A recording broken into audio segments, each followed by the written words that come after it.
Olá, eu sou o professor Wesley Góes, da Universidade Federal do ABC, e este é mais um vídeo auxiliar da disciplina Mecânica dos Sólidos 1. O objetivo do vídeo aqui é apresentar dois exercícios no sentido da gente aplicar as equações de equilíbrio para a determinação de reações de apoio em estruturas.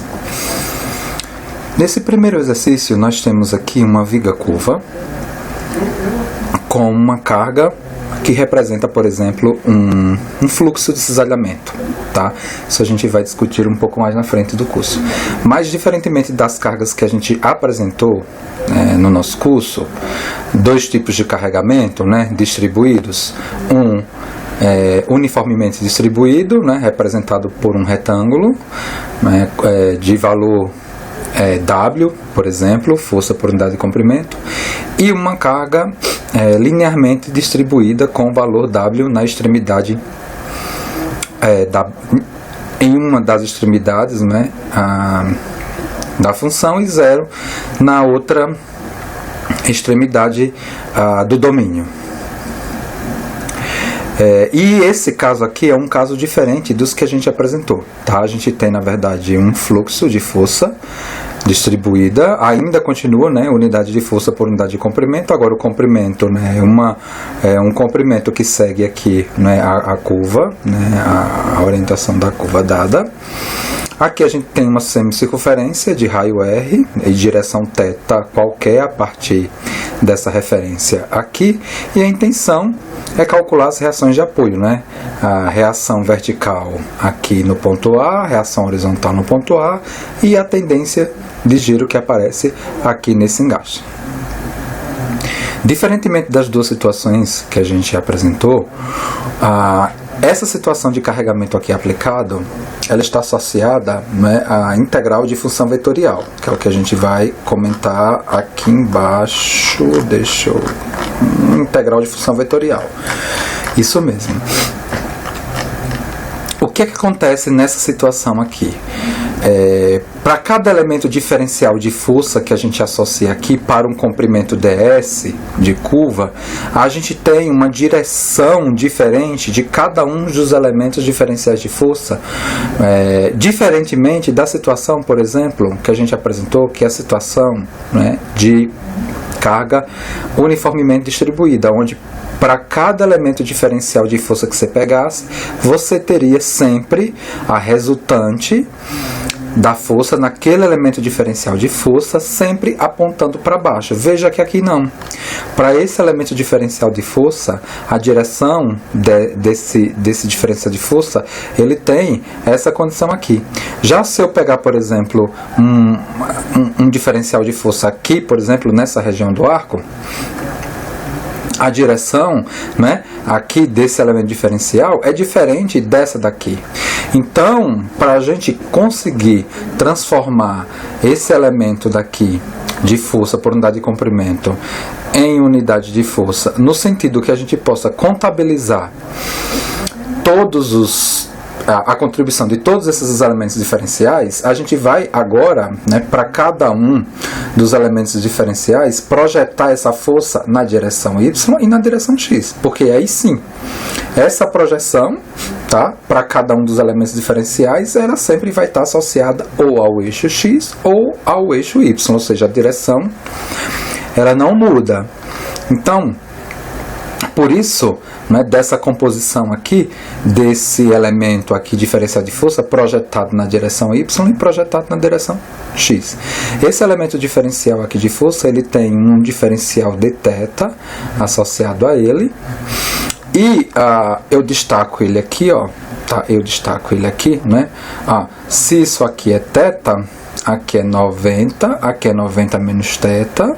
Então, aqui eu tenho 90, se isso aqui é menos 90, se isso aqui é 90 menos θ, isso aqui é θ, aqui 90 menos θ e, consequentemente, aqui θ, tá? Perfeito.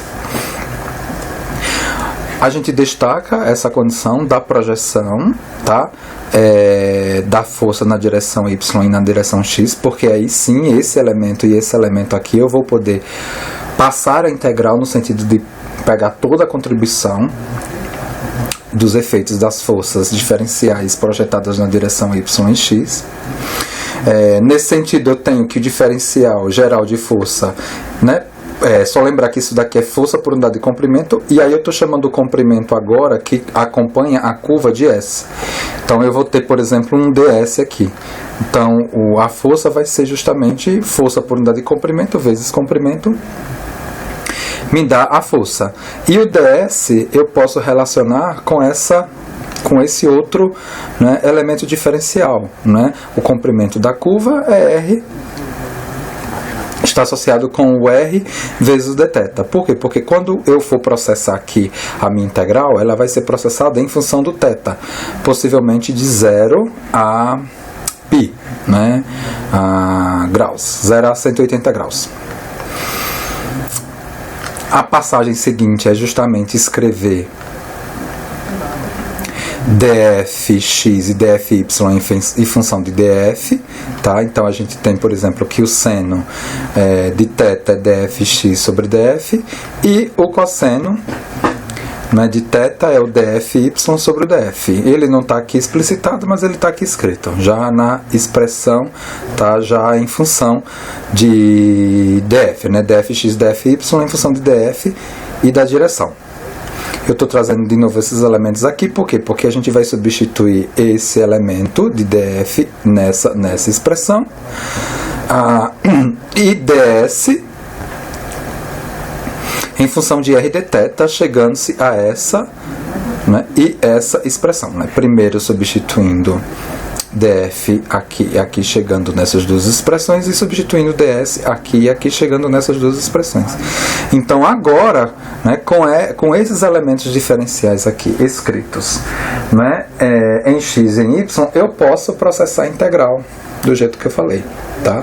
Então as componentes de todos os elementos de força diferencial agora projetados na direção x vai me dar a força na direção x, que consequentemente vai ser igual à reação de apoio aqui no ponto A na direção contrária da força.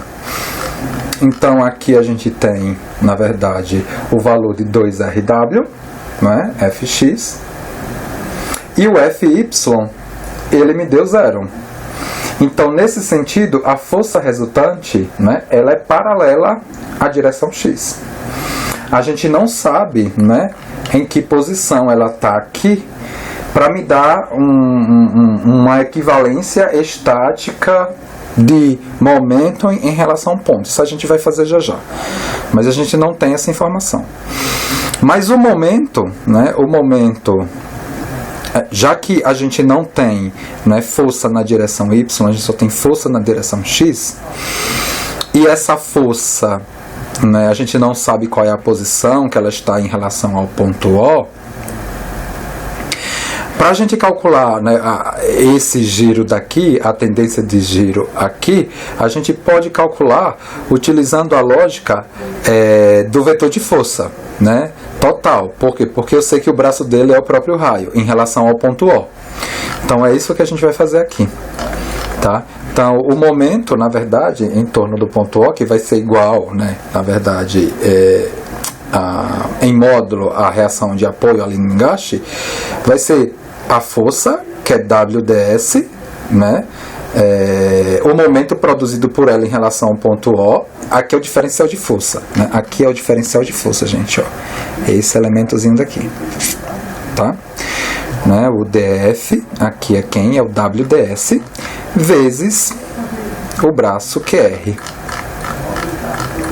Vezes o braço QR, e aí eu pego todas as contribuições. Mudando ds para r dθ, eu mudo também os limites de integração agora e calculo, tá, a tendência de giro em torno do ponto O, que na verdade vai me dar o mesmo, a reação de apoio aqui. Para eu fazer com a força resultante, né, na verdade, Fx, né, que ela é paralela à direção x, a gente precisaria de um braço que me dá, na verdade, a equivalência estática, igualmente ao que a gente fez lá no elemento tá, de carga uniformemente distribuída e linearmente. É essa passagem que a gente vai agora descrever. Então, se eu tiver, né, uma estrutura de curva qualquer, né, com, né, uma carga representando aqui um dado fluxo, eu vou definir alguns elementos geométricos aqui para a gente associar o desenvolvimento. Então eu tenho aqui um comprimento L que vai, né, o comprimento da corda aqui, né, que vai de A a B dessa curva. A gente tem essa direção θ associada a esse comprimento L. A gente tem essa distância B, tá, associada à direção x, essa distância h associada à direção y, e tem esse ponto O de referência. Então, no comprimento S, né, ds de curva, eu tenho aqui, se isso aqui é θ, aqui é paralelo, aproximadamente paralelo aqui, não é? Que é um elemento diferencial pequeno, tá? E esse elemento é paralelo a esse, então aqui basicamente eu tenho o valor de θ, eu estou reproduzindo esse triângulo aqui. Por que isso? Porque a gente vai, na verdade, associar o comprimento da curva com dx e dy para a gente processar a integral na direção x e na direção y, por conta daquilo que a gente já tinha comentado, né, que é uma integral de função vetorial. A gente não dá para, né, como a direção vai mudar, a gente não consegue processar a integral, né, diretamente na coordenada S aí. Enxergando-se que o vetor de força aqui, né, diferencial, ele vai mudar a direção, tá? Então a gente sai dessa integral e escreve, né, ela em função das componentes projetadas, né, em relação a x e a y, né, a partir dessa relação aqui, o diferencial de força projetado na direção x, projetado na direção y, similar ao que a gente tinha feito anteriormente. E agora a escreve o df em relação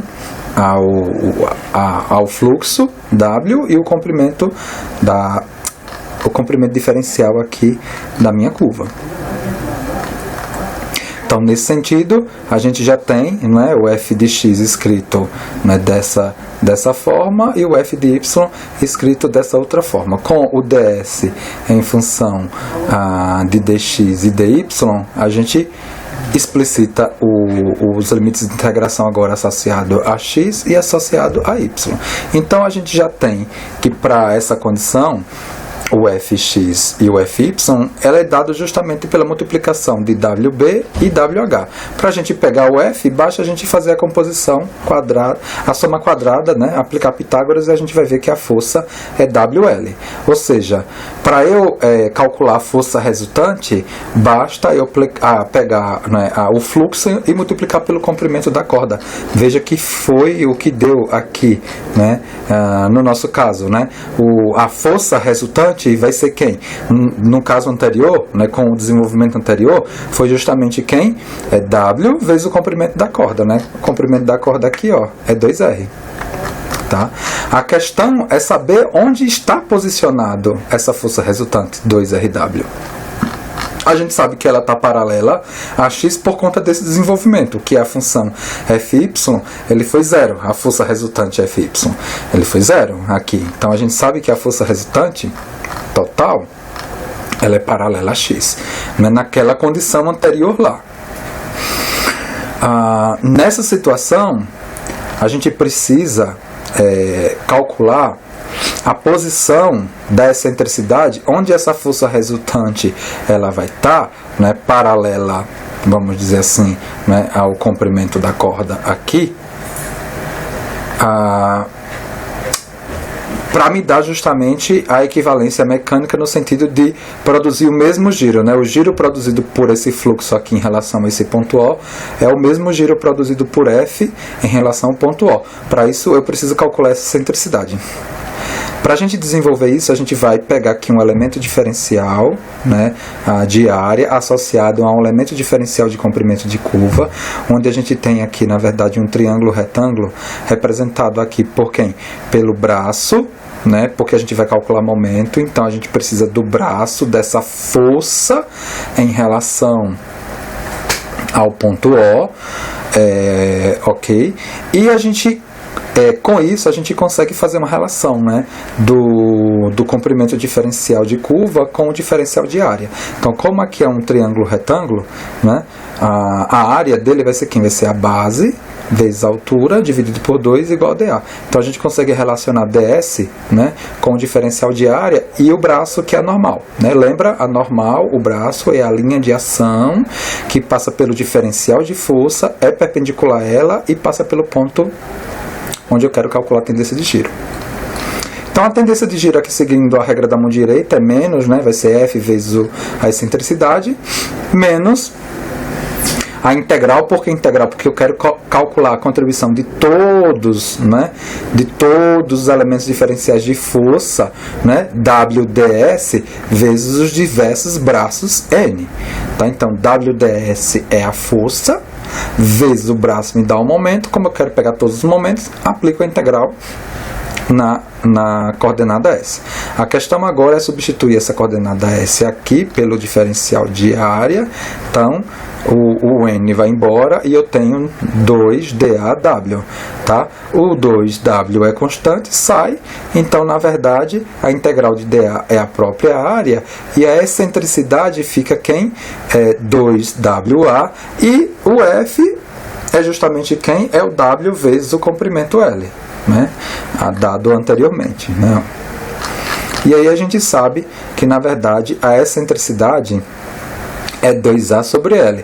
Vamos recuperar o caso passado e calcular a excentricidade. No exemplo passado, no caso passado, eu já sei que a força, né, resultante, ela é paralela à corda, né, no valor de 2RW, né, porque é W vezes o comprimento da corda, e eu preciso simplesmente calcular essa posição, né, para calcular esse MA, que vai ser o mesmo valor do MA que a gente calculou na passagem anterior, pegando a força resultante e multiplicando aqui pelo raio, né? A força resultante, né, a integral, né, da força resultante vezes o raio, que vai me dar a integral.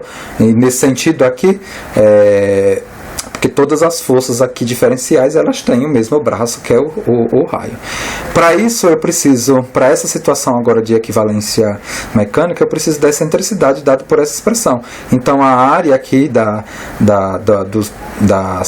semicircunferência, πr ao quadrado sobre 2, tá? E o comprimento da corda aqui, da curva, é 2R. Então eu tenho uma excentricidade πr sobre 2. Então aí as reações de apoio RAX vai ser esse valor, RAY é 0, tá? E o momento vai ser o momento em torno de A, por exemplo. Aqui essa força passa pelo ponto, essa força passa pelo ponto, e a tendência de giro aqui vai ser 2WR vezes a excentricidade, que me dá justamente WPR ao quadrado, que foi, né, o valor que a gente obteve aqui no desenvolvimento anterior. Então, muito cuidado para os exemplos de determinação de reação de apoio, quando eu tiver um carregamento cujos elementos diferenciais de força daquele carregamento distribuído, eles não me dão a mesma direção, tá, de força diferencial. Eu tenho que aplicar uma lógica similar a essa daqui. Um outro exemplo, né, para a gente praticar a questão de equilíbrio e de caracterização de diagrama de corpo livre, esse exercício daqui. Então a gente tem, né, esse tipo de estrutura, dois apoios aqui, eu tenho, né, duas molas ligadas num ponto A, e nesse ponto A eu coloquei uma massa M. Essas molas, elas se deformaram, são molas elásticas, e pararam nessa posição de equilíbrio aqui, está definido pela geometria do desenho. Ok? Então, a questão me pede o seguinte: o comprimento não deformado da mola AB, que é essa mola AB aqui, ela vale 3 metros. Se o bloco é mantido na posição de equilíbrio mostrada, ou seja, eu peguei isso daqui, coloquei esse peso, a estrutura se deformou e ficou nessa posição de equilíbrio. Determine a massa do bloco aqui, e o comprimento não deformado da mola AC, porque esse comprimento aqui é o comprimento deformado da mola.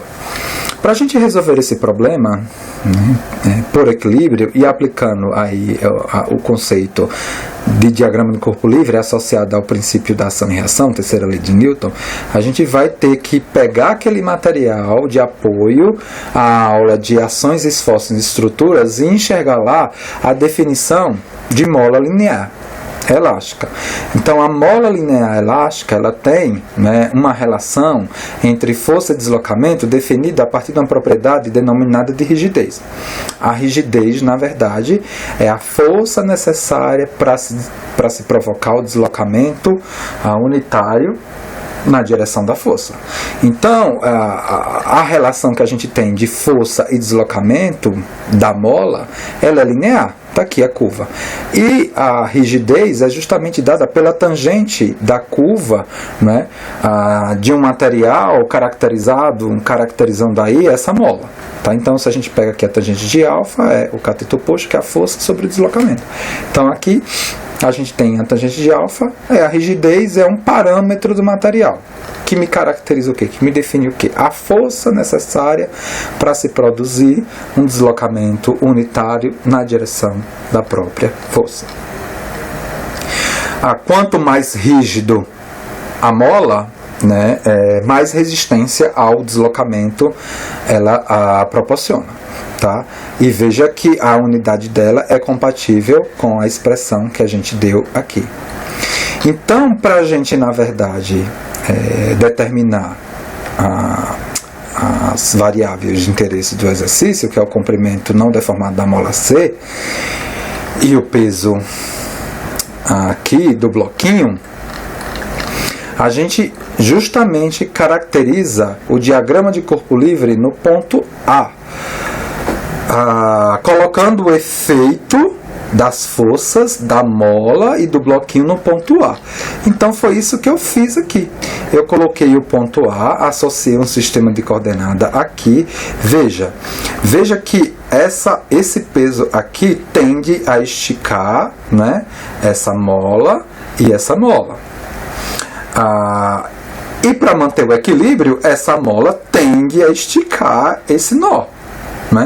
Então é justamente isso que eu estou fazendo aqui, tá? Então eu estou colocando que o peso tende a esticar o nó, puxar o nó, consequentemente, tracionar essas molas, e a tração dessas molas, elas puxam, obrigatoriamente o ponto A.